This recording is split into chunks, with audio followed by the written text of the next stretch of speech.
Hi guys, welcome back to a new episode of Finance and Crypto Guide. Today in this video, I'm going to show you how you can log into your Infotech HR's account. Keep watching the video till the end.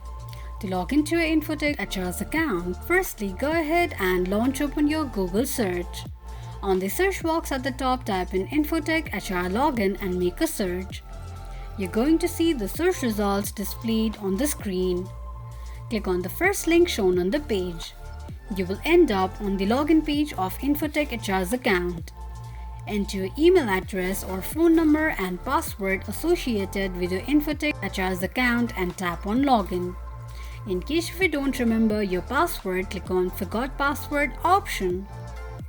This is how you can log into your Infotech HR's account quickly and easily just in few steps. If you have any thoughts or queries, let us know in the comments section. Don't forget to subscribe to our channel.